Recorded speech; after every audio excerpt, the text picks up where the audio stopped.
Hi, students. This is Mrs. Foy, and this is a lecture on viruses for my AP Biology class. And as I'm giving this lecture, it's March of 2021. And so, of course, the virus that is on all of our minds right now is COVID. So I completely redid my AP Bio lecture that I normally give my students and gave this updated version. I had so much fun learning about coronavirus and about our SARS-CoV-2 virus that has recently emerged. And so I hope you enjoy this lecture. Get your cup of tea or your cup of coffee and sit down and take a deep breath. And hopefully we're going to learn some really cool things today.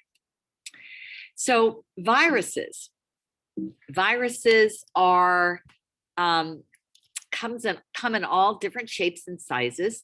The first virus we ever knew about was actually a tobacco virus. So we have to remember that plants get viruses too. And one of the things that you'll see is that there are some similarities with viruses, right? So even though they come in all these shapes and sizes, and we've talked about this one in particular, the bacteriophage, or phage for short, remember, is a virus that infects bacteria. So what you're going to see about all of these viruses is that even though they're different shapes, different sizes, they all have nuclear material, and they're all going to have some type of capsid, which is a protein kind of a shell that's around the nuclear material to protect it. And then there's going to be some type of little spike that sticks out from the virus that is going to, usually it's made of a glycoprotein, which remember is a protein base that has some polysaccharides on it. And that is going to recognize a certain receptor from a certain cell. So viruses are very specific about which cells they infect.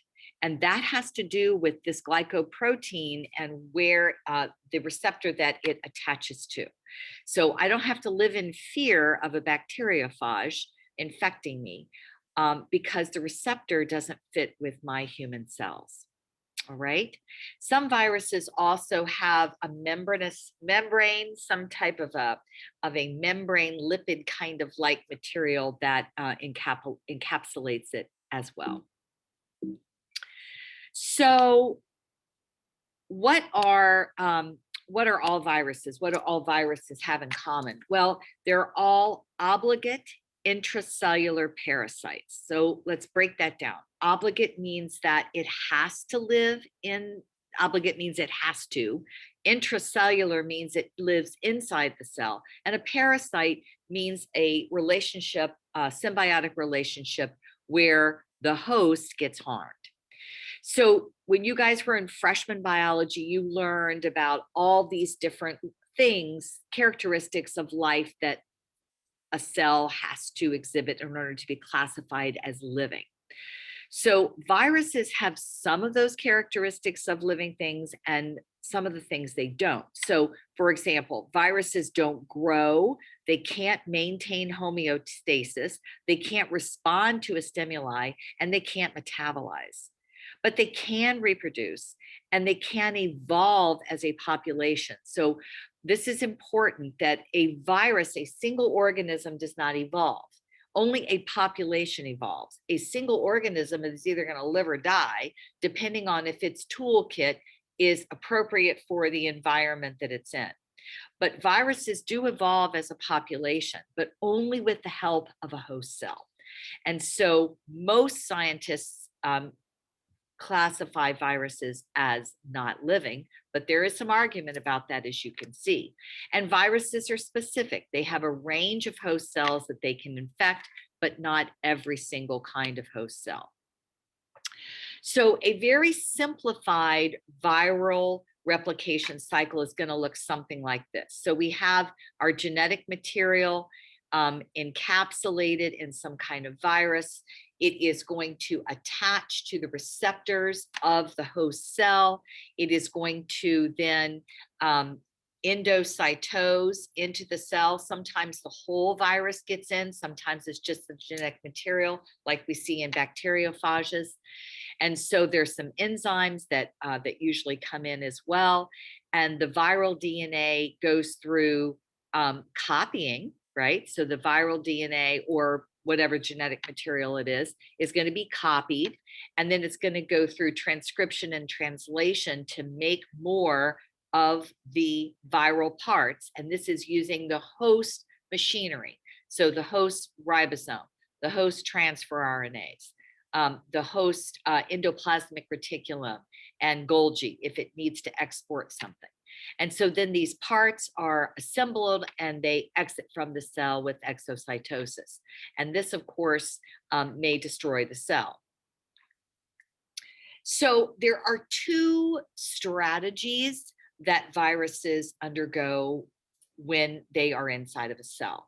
And one of them is called the lytic cycle. Lytic, you're going to remember, is lysis. Okay, so this is the life cycle inside the cell that ends up with the death of the cell.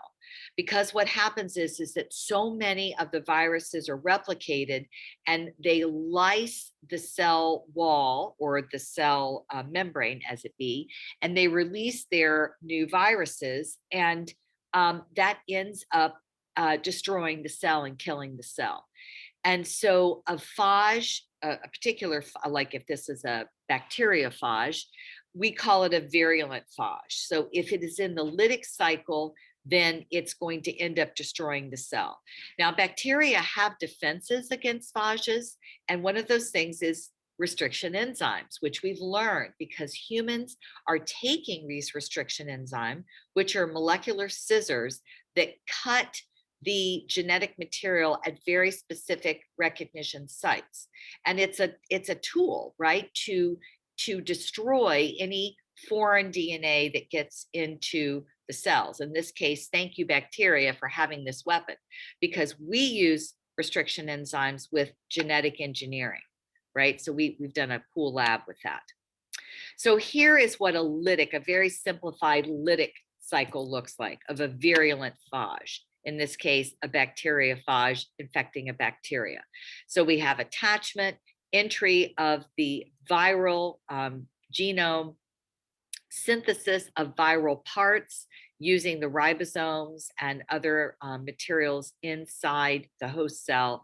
And then we're going to have assembly of those new viral parts into a functional virus particle, which then lyses the host cell, and the cell is going to die. All right, so that's called the lytic cycle. But we also have the lysogenic cycle, and the lysogenic cycle is going to replicate the DNA of the virus, but it is going to be incorporated into the host cell's genome, and that is super important. So it doesn't manufacture viral parts right away. It just is kind of a sneaker hijack, and it puts its DNA into the host cell DNA. At that point, it's part of the genome of the host cell, and we call it a prophage if we're talking about a bacteria that infects if we're talking about a virus that infects the bacteria, we're talking about a phage. But the similar thing happens with certain viruses that infect humans. It injects the DNA is going to be integrated into the host cell, and then you basically have it for life, right? Because you're copying the viral DNA at the same time you're copying your own DNA every time you make a new cell. So here again, a simplified version looking at phages. So here's our lytic cycle, right? Here, we just went over that. But sometimes what can happen, of course, is we just said, is that instead of starting transcription and translation right away, sometimes viruses are going to just become they're going to integrate their DNA into the host cell DNA. And at this point, you can't even tell you're infected, right? Unless the virus left some calling card on your cell surface, which they do sometimes. But that DNA just gets copied and copied and copied along with the host cell. And this can go on for a long time. But at some point, something may trigger the cell to the virus to, not kind of awaken out of dormancy and begins to start going into the lytic cycle, where it starts to manufacture its proteins and the cell ends up being destroyed. And so we know that there are certain things that cause the lysogenic cycle to then go into the lytic cycle: UV light, stresses, certain chemicals. But one of the things that's really exciting is the fact that we now know that viruses also communicate chemically, just like bacteria do, just like our cells do. And we call that quorum sensing, when the bacteria talk to each other chemically. And there is scientific evidence that viruses can actually eavesdrop on the quorum sensing messages that are going on with the bacteria. And so they can choose when to go into the lytic cycle when the bacteria population has gone up, so that they have plenty of zombie bacteria to take over, right? They have plenty of cells to take over. So that's a really important point to make. And we also have evidence that viruses themselves can communicate, and that they can let other viruses know. Obviously, they don't want to burn their bridges, right? They don't want to have so many cells that are being destroyed in the lytic cycle that they don't have enough host cell anymore. So it turns out viruses can also communicate chemically as well.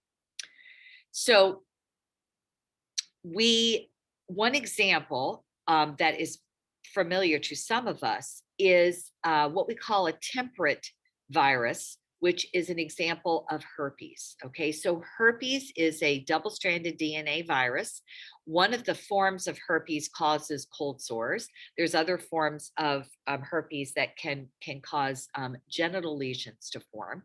But the herpes virus can go from a lysogenic cycle to a lytic cycle, right? Once you get a cold sore, you are going to have the herpes virus for life. It's incorporated into your cell. And when do you get a cold sore? Well, you get a cold sore when you're stressed. You get a cold sore when you're tired.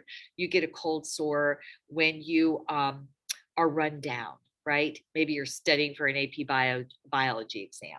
And so we know that some viruses can go back and forth between those two. But one of the things that is just so fascinating is that we used to think that we had this stuff called junk DNA, right? So we had a whole bunch of DNA that we really didn't know what the purpose was. We couldn't find, we couldn't identify specific genes for those, and we just didn't know what it was called. So we called it junk DNA.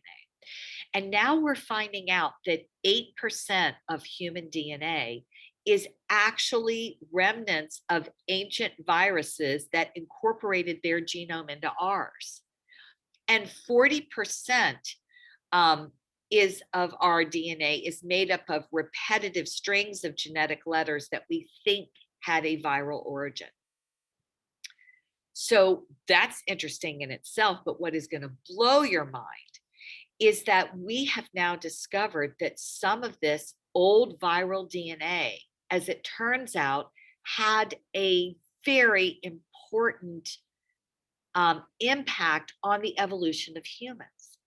So think back to a very bad day for dinosaurs 65.5 million years ago, when we had an asteroid impact Earth, and the dinosaurs were wiped out.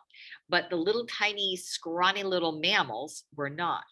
And scientists think that one of the genes from a virus that was in our early mammal ancestors actually helped placental development occur. and they can trace back one of the genes that's very important for developing placentas, which of course that's what mammals do, and that's what humans do, that gene came from a virus. And so we know how important genetic variation is, right? We know that for a changing environment, we got to keep it fresh, right? We have to have ways of keeping new genetic variations fresh, whether that means mutations in us or crossing over or sexual reproduction, right? All of those things help to give us new variation. So it turns out viruses have also given us some interesting new genes in our genome. So we can classify animal viruses based on the type of genetic material. So here we have double-stranded DNA viruses. And so you can look like herpes is one of these, smallpox, the pox viruses are double-stranded DNA. And I want you to keep in mind this one, this adenovirus. These are respiratory viruses, and that's going to play a role in some of the new vaccines that we have for COVID. So keep a little memory of that one. We also have some double-stranded RNA viruses. The Colorado tick fever virus is one of those, and we have some rotaviruses that are very common causes of diarrhea. We have single-stranded RNA viruses. So coronavirus is one of those. And so this, of course, is the origin of our SARS-CoV-2 variant that emerged into the human population sometime, we think, in 2000, maybe at the end of 2019. And so we are very interested in single-stranded RNA viruses. We also have, these are called plus strands of single-stranded RNA virus because they actually serve as a messenger RNA molecule itself, as we'll see. Some single-stranded RNA viruses are what we call negative strand, or they actually serve as a template to make messenger RNA because they do complementary base pairs and opposite bases to get a piece of RNA to be able to make proteins, right? And then we have single-stranded RNA viruses that we call a retrovirus. And what these viruses do is they take this single-stranded RNA, and instead of making more RNA or transcribing and translating it into protein, they are going to make DNA. And that is called a retrovirus. HIV is one of those, and we're going to talk more about that in just a minute. So each one of these types of viruses has a very unique way of replicating in the cell. So I want to point out in particular this positive RNA virus, okay? Because this is going to be like SARS-CoV. So what's going to happen is that we have a virus particle with messenger RNA in it. I mean, it's a single-stranded RNA that is going to act as messenger RNA straight from the get-go. So you actually don't have transcription. All you have is translation, right? And so what's going to happen is that piece of plus RNA can translate directly into viral proteins. Then what happens to some of it is that we're going to go through the replication process with enzymes that came in through the virus entry to make a complementary base pair. So in other words, make a negative strand of RNA, right, as a template. So now these are opposite bases, and then use that as a template to make the positive strand of RNA again. And then that's the genetic material that gets integrated into the new virus, right? So that's what's happening with COVID. Compare that to a retrovirus, all right? A retrovirus is also single-stranded RNA, but in that invasion, there is an enzyme called reverse transcriptase, and that does exactly what it says. It's going to reverse transcribe. So it's going to take a strand of RNA and make it into DNA. And then another strand of DNA gets made. And what happens to that viral DNA is it gets integrated into the host genome. And then at some point when it's ready, it can transcribe into RNA and then translate into viral proteins. Okay, so these are just different strategies that different viruses have to replicate. So the single-stranded positive RNA viruses like SARS-CoV-2 are going to do something like this. And this is very simplified. We're going to talk about it more. So they're going to attach, they're going to endocytose, and we'll see in a minute that it's not showing here that this little spike thing right here is going to actually bind to a receptor protein on the host cell, but we'll talk about that later. It's going to come into the cell. The single-stranded RNA is going to be used to translate into more proteins, viral proteins that get incorporated into a virus. And in our cells, it's going to go through this protein synthesis. It's going to go to the endoplasmic reticulum to help put some finishing touches on the proteins for that virus, and then it is released. So where did the virus, the SARS-CoV-2 virus that causes COVID come from? Well, we have very, very strong evidence that it is another example of a zoonotic disease.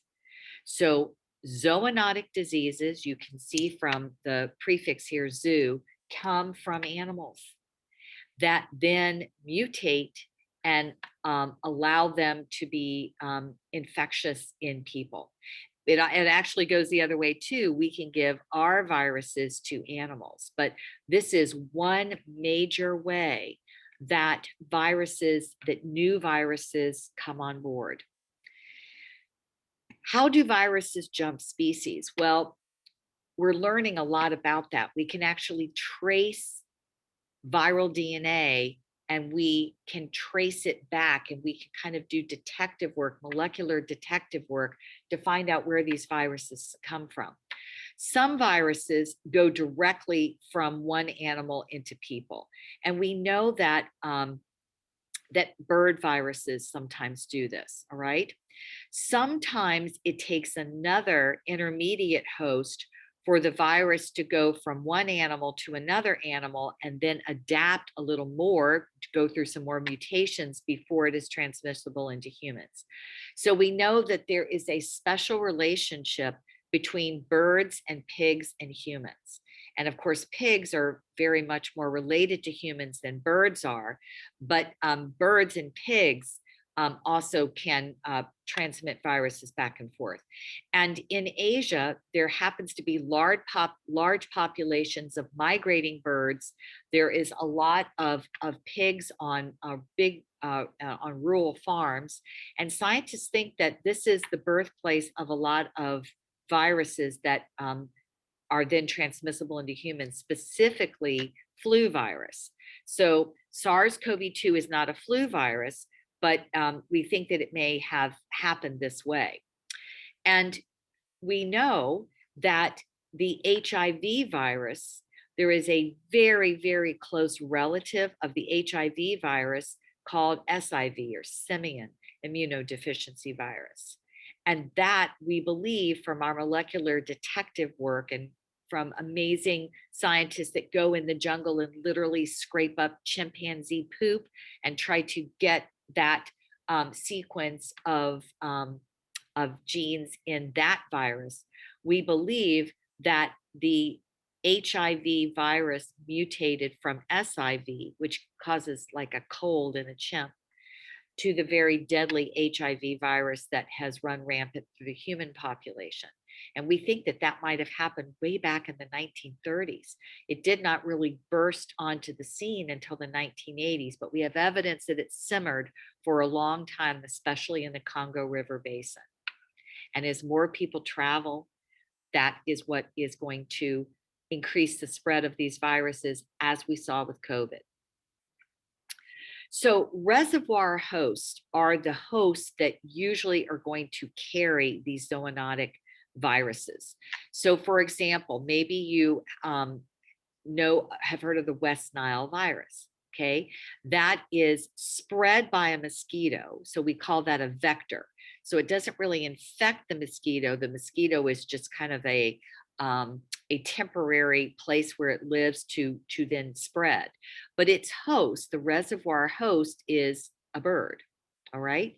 But the incidental host, in other words, it can spill over into humans and also horses. So we are very interested in reservoir hosts, and we want to find the reservoir host of viruses that jump to humans, because that will help us figure out how to defeat the virus in humans. So what happens when we get an infection, say, directly from, this H1N1 influenza virus? Okay, so we know that birds can have a version of that, and it's an asymptomatic infection in them that is in their heart and muscle, and it causes a low cytokine level and a high viral recognition because the birds are used to that particular virus. Remember, cytokines are chemicals that are kind of alarm bells in the immune system that can really ramp up an immune response. But if they go too overboard, they can actually make us very sick and they can kill us, right? So we know that in these reservoir hosts that it causes a mild to severe infection either in the lungs or in the brain. This is now H5N1 influenza virus I'm talking about, not SARS. That produces an increased cytokine production. So it's a little less familiar to them, and they get a little more of this cytokine that's going to alert immune cells to do their job. But in people and in some different birds, it's a severe infection. It's a systemic infection, and it causes a high level of cytokines that we call a cytokine storm.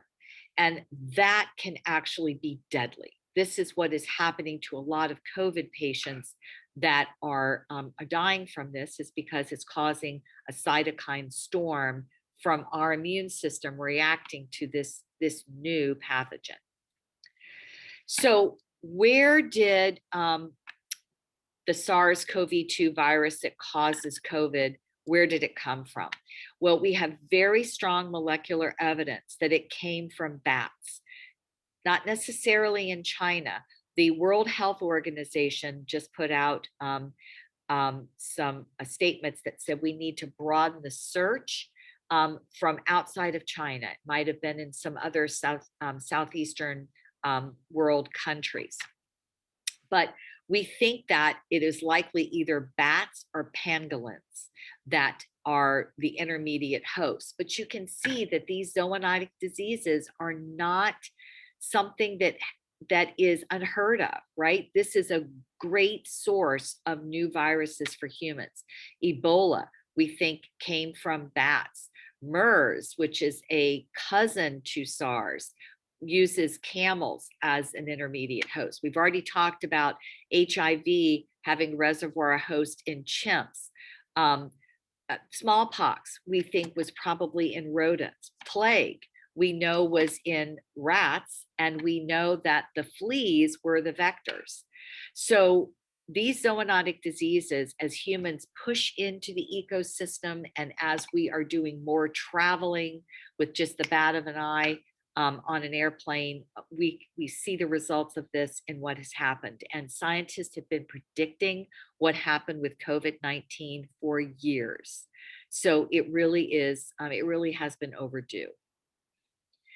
So I just want to say a word about vectors and about the effects of climate change. So vectors, we know, are a lot of times insects, sometimes they're smaller animals, that they're going to spread the disease from the reservoir to people.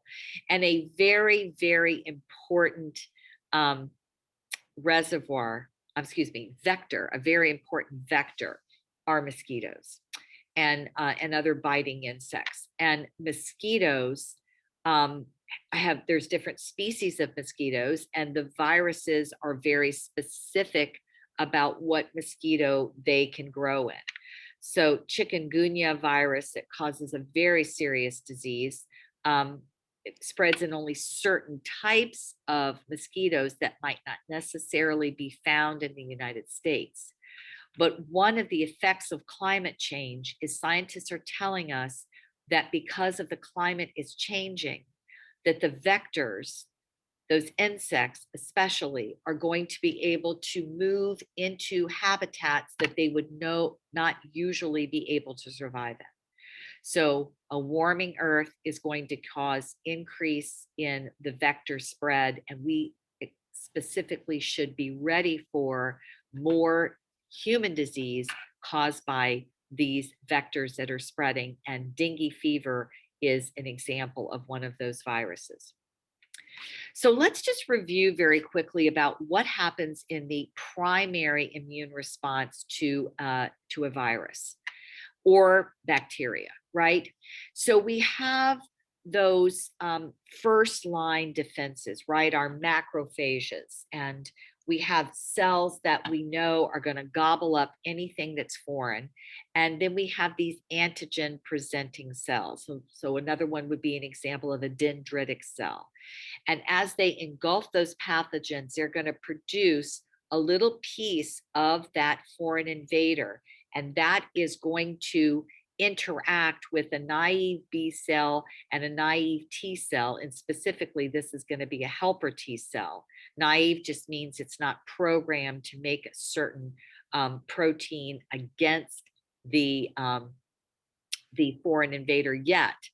But that is going to then trigger the development of a memory T cell that is going to have the memory of that particular pathogen. So this could be a cytotoxic T cell that is going to actually go out with the memory of that piece of the foreign invader and kill every cell in our body that has been invaded by that pathogen.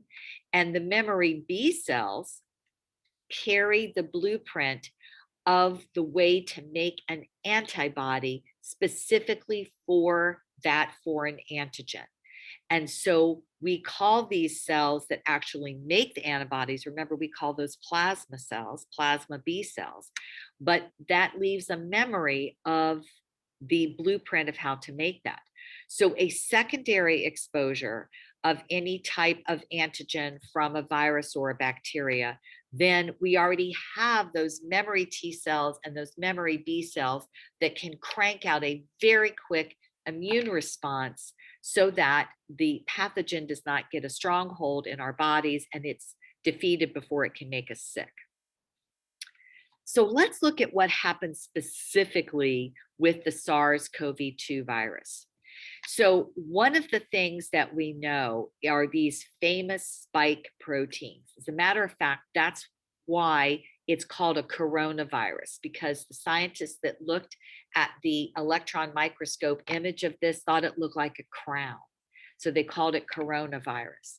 But this protein right here, the S protein or spike protein, as we have learned, turns out to be a very important key in the infection.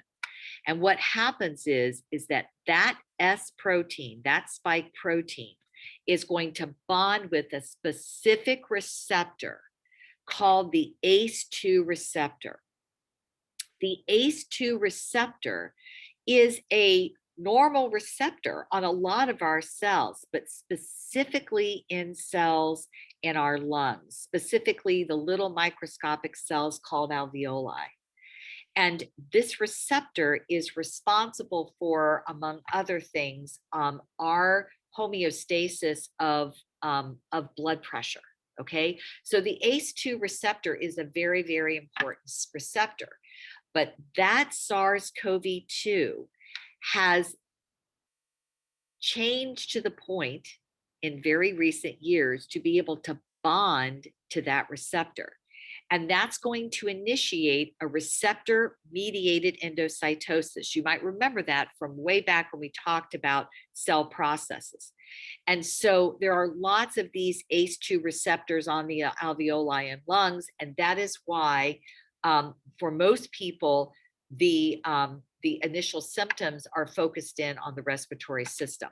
This picture is a blow-up model of the actual S protein. And so you can see it's got some stalk parts of the protein.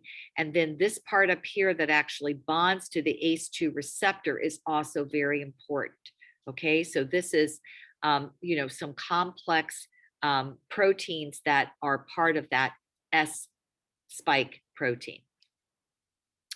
If you look at the SARS-CoV-2 genome, it's very short. It's only 30,000 kilobases in length, and it has not very many genes. Okay, it's got some genes that are proteases, and proteases are important for when the cell produces viral protein. These proteases can clip and kind of edit those proteins by cleaving them to activate them. So that's important. It has replicase, right? So it has replicase and helicase that are going to copy the genetic material. It has endonucleases, endoribonucleases, right, that are going to cut certain parts of nucleic acids. And then it has a gene for these spike proteins, remember, for the stalk and also for the part of the protein that interacts specifically with the ACE2 receptor. So the variants that we have seen now in the past year of the emergence of COVID, these viruses are going to mutate, and RNA viruses actually mutate easier than double-stranded DNA viruses do because they're just a single strand.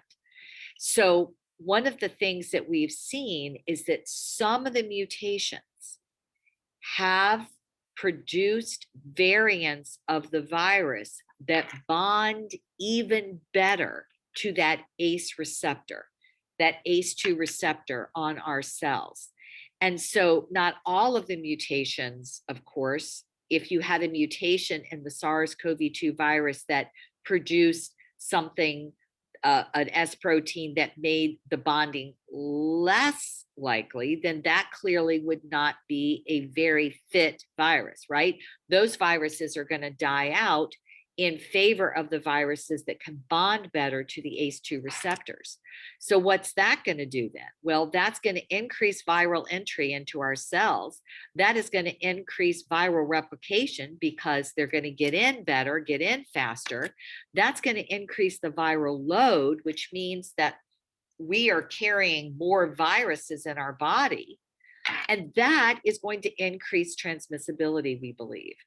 So the problem is that even though we have some vaccines on the horizon, and that's a lot to celebrate, the more people who are infected with the SARS-CoV-2 virus, it's like each person who's infected is their own little viral mutation test tube, right?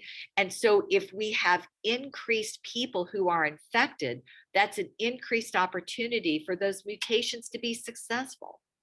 And so while we're very focused on getting Americans vaccinated, or whatever country you're from, you see that this really is, we're all in the same boat, because poorer countries that can't afford the vaccine right now, we can vaccinate all we want.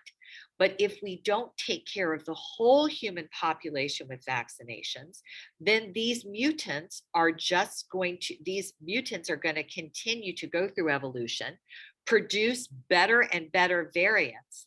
And now we're in an arms race, right? Because it took us a while to produce these vaccines. And now we've got these variants that keep upping the game, and it truly is an arms race. And so we must decrease the number of people worldwide who are getting this virus to be able to get the upper hand. So how do vaccines work? Well, in general, what a vaccine is, it's a weakened or killed form of the pathogen that is then injected into the body.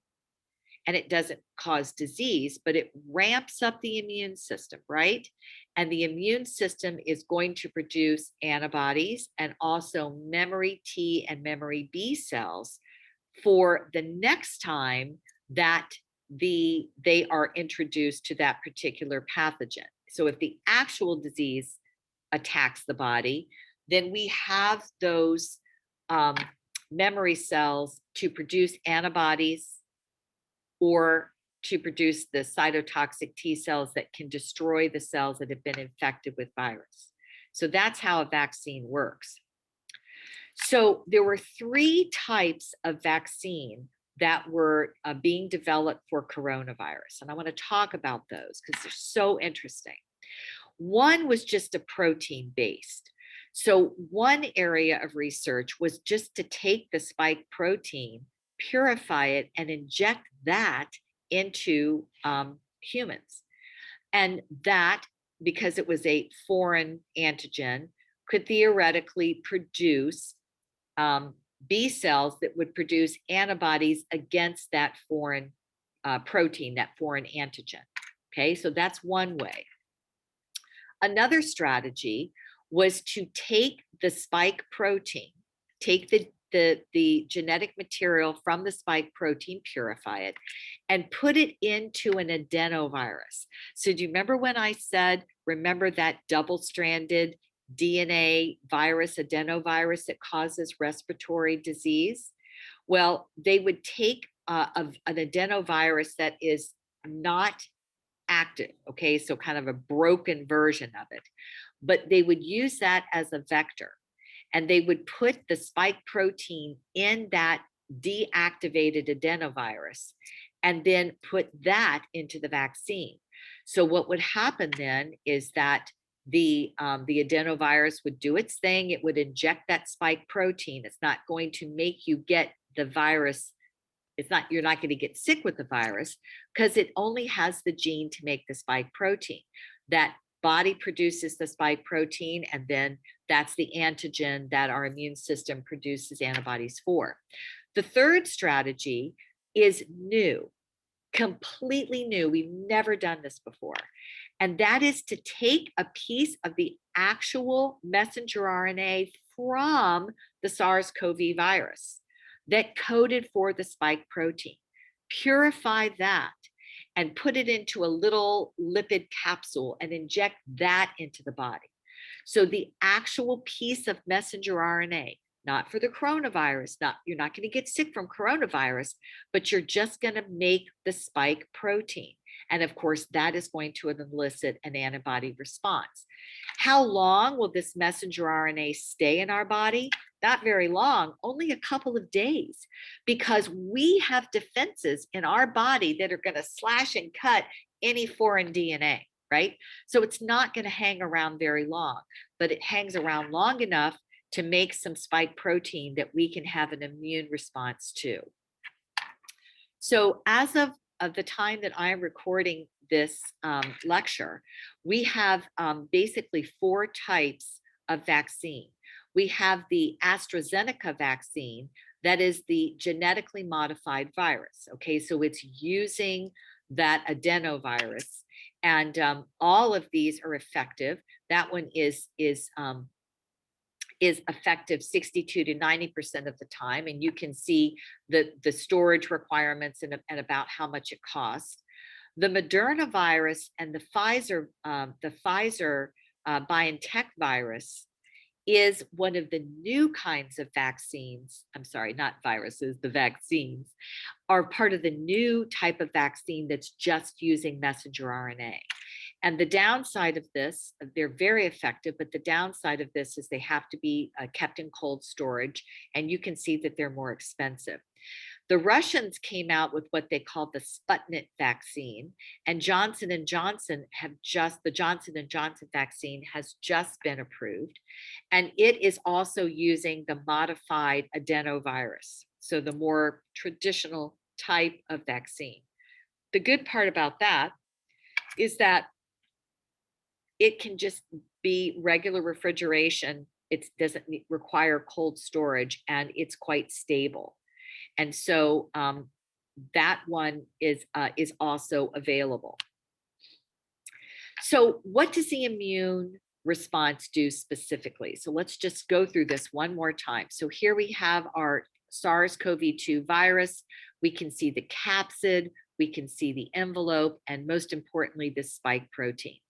Now we're going to see the spike protein bonding to the Ace2 receptor, right? And so that emerged a short time ago, guys, right? Because we don't get all bat viruses, but we got this one. So it mutated and it was a zoonotic virus. So it's going to then get endocytosed into the host cell. It's going to be replicated and released from the host cell. But eventually, an antigen presenting cell is going to phagocytose it. Okay, so one of our dendritic cells or one of our macrophages are going to ingest it, and then it's going to take just the fragment, right, just the epitope of the foreign antigen that it has degraded, and it's going to present it on a very important type of receptor called a class 2 MHC molecule, and that is going to bond to a helper T cell with a receptor that's on the helper T cell. The helper T cell then is going to orchestrate both the humoral response and the cell-mediated response by releasing these cytokines, right? These chemical alarm molecules that are going to activate and increase a cascade of effects.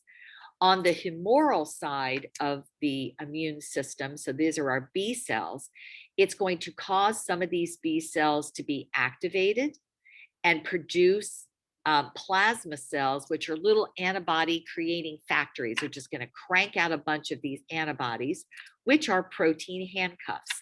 The very tip of these are going to be specific to the spike protein, and it's going to bond those and neutralize them, right, for further agglutination of other cleanup cells like macrophages to come along and phagocytose them. Some of these B cells are going to differentiate into memory B cells that are going to keep the blueprint of that specific antibody against the SARS-CoV-2 virus, spike protein specifically. What is not shown on this slide is that some of these activated helper T cells are going to activate cytotoxic T cells, which are then going to take the piece of that, the memory, the blueprint of the spike protein, and they're going to go around in our body and look for any spike protein infected cells that it would then destroy. So that is what is happening in our immune response. So I want to finish up talking about some hypotheses of viral origins. Where did viruses come from to begin with? So there are three basic theories about viral evolution. And this shows basically the size of some of these genomes, all right? But I just wanted to talk for a second about a viroid. So a viroid is just a RNA, it's naked RNA that infects plants, okay? We don't believe it infects animal cells, but that's the latest research for right now. So we have three different theories about viruses. We have the progressive theory, is that genetic material from a cell escaped and mutated and became a virus. So an evidence for that is the HIV virus that I'll go over in a second. Another theory is the regressive theory on virus origins, that viruses evolved from bacteria that were obligate intracellular parasites, and they lost some of the machinery along the way and became viruses instead of bacteria. And the evidence for that is actually the chlamydia bacteria, which I'll talk about in a second. And then there's another hypothesis called the virus first hypothesis. And so there is some evidence that viruses may have evolved from RNA segments before we had the first cell. We believe that it was an RNA world before it was a DNA world. And that makes sense, right? Because DNA is double-stranded, a lot more complicated. RNA is single-stranded and more simple. So let's go over the evidence for these three theories. One of the things that we need to talk about are things called mobile genetic elements. So we know that, for example, plasmids, we know that genes on plasmids can jump from the plasmid to the genome. We know that bacteria, now human cells don't make plasmids, but we know bacterial cells do. It's extra chromosomal, and they can share genetic information from those plasmids. But we also have something called transposons, and transposons are also called jumping genes. And thanks to a really amazing scientist named Barbara McClintock, we know about these, right? So what happens is that these transposons can actually disconnect and jump to a different place in the genome, just kind of spontaneously. And of course, when they do that, they're going to interrupt the regular DNA sequence. Well, that could break the gene. It probably would wherever they jump in. But remember, that's variety. And it could also end up making a new gene that's even better than the one it broke, right? And so viruses, plasmids, and transposons are all called mobile genetic elements, all right? And Barbara McClintock is the one who got a Nobel Prize for this. And she studied corn for years. And she did some amazing experiments that I don't have time to describe, but came up with this theory of transposons. And I will tell you that she was ridiculed and laughed at and shunned by the other scientists in her field for many, many years. And it was not until kind of the rest of the science caught up to her that people recognized that she was right all along, and she got the 1983 Nobel Prize in Physiology and Medicine for her lifelong work on transposons. So I'm going to show you, this is just a 1-minute quick little video about transposons. Transposons are segments of DNA that are capable of shifting from one location to another. A transposon enters the cell by being carried on a plasmid. A transposon can then move from the plasmid into the host cell genome.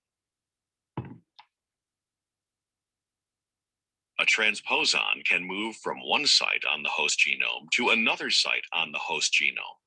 When some transposons move, they replicate, leaving a copy in the original position. A transposon can also move from the host genome to a plasmid.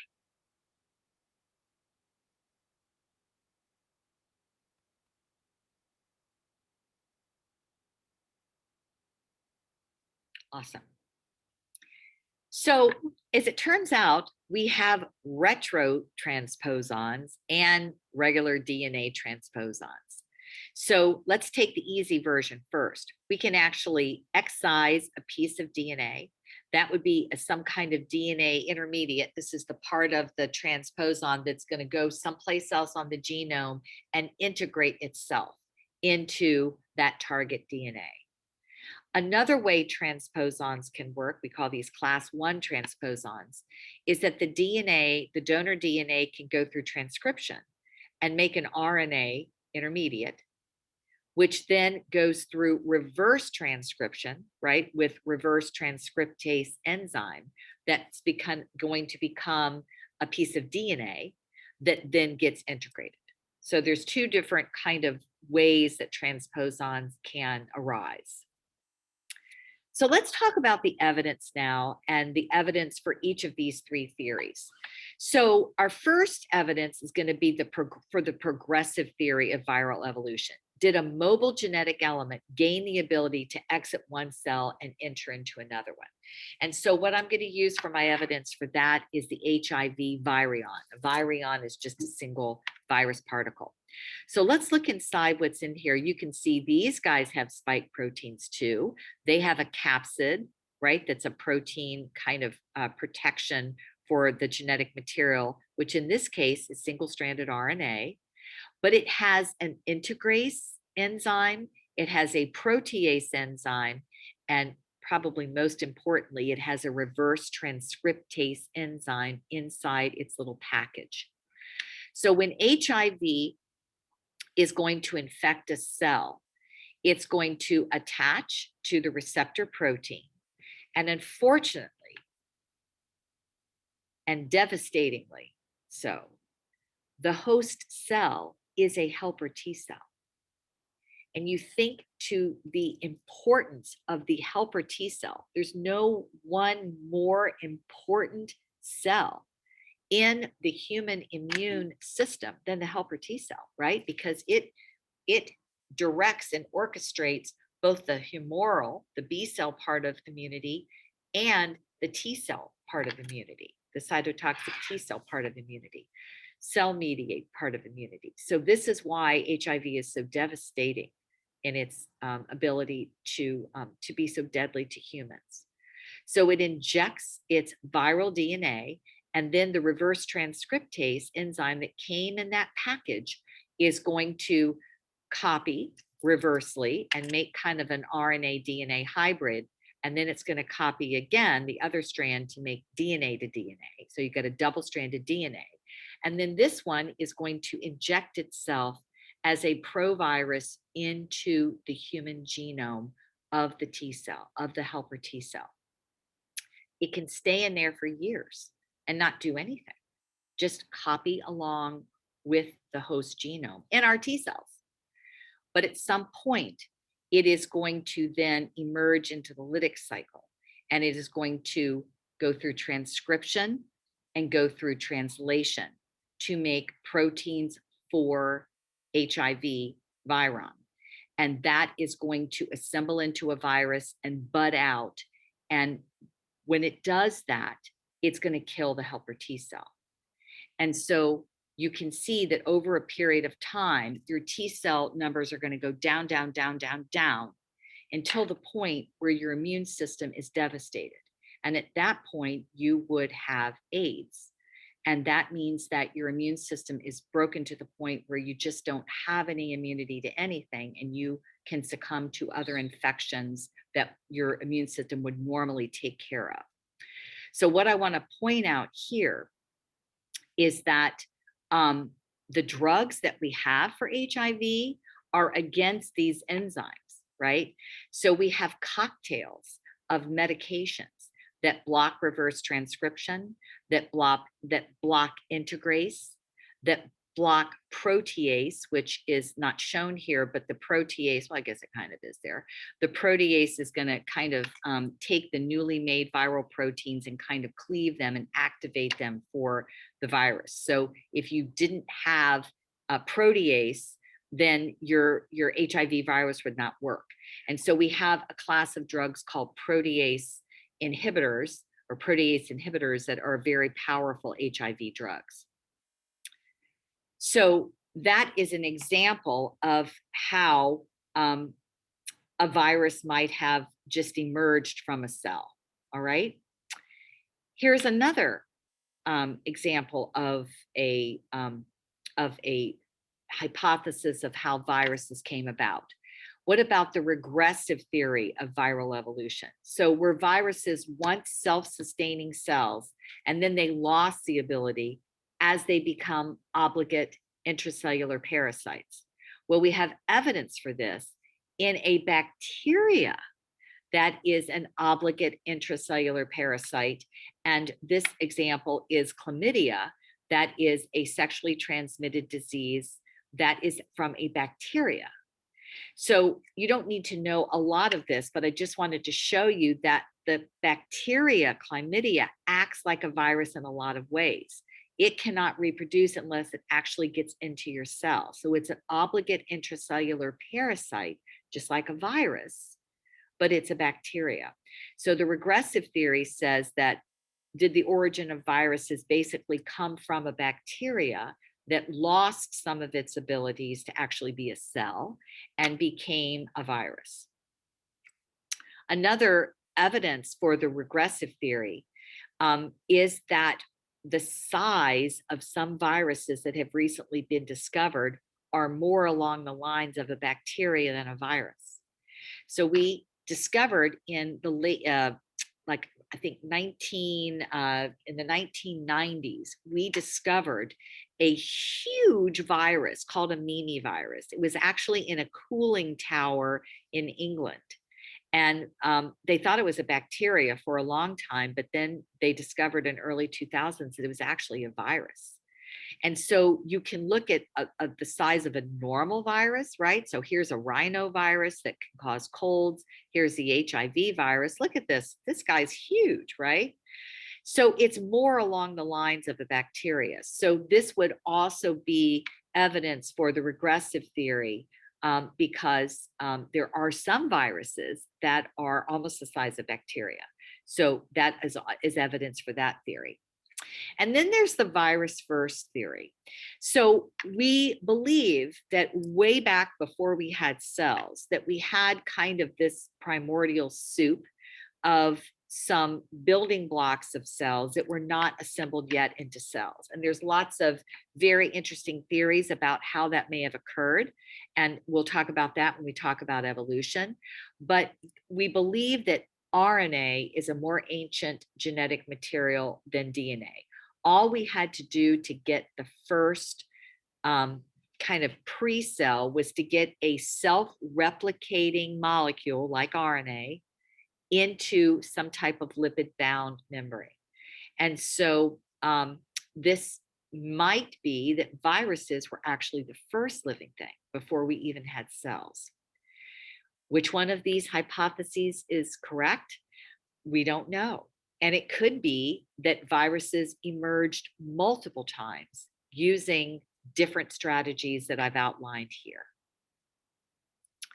So it certainly looks like, because SARS-CoV-2 is a single-stranded RNA virus, that certainly would be similar to some of the first viruses that maybe evolved in the cell first hypothesis.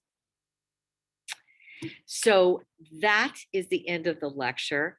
I hope you're curious. I hope you think, gosh, this is so interesting. I want to give a shout out to the Ninja Nerd lecture on COVID. This guy does a fantastic job of explaining the biochemistry, the cellular chemistry, and the immunology of COVID. So I hope you'll look that up and learn about that. So it is great to talk to you about viruses, and I'll see you in class.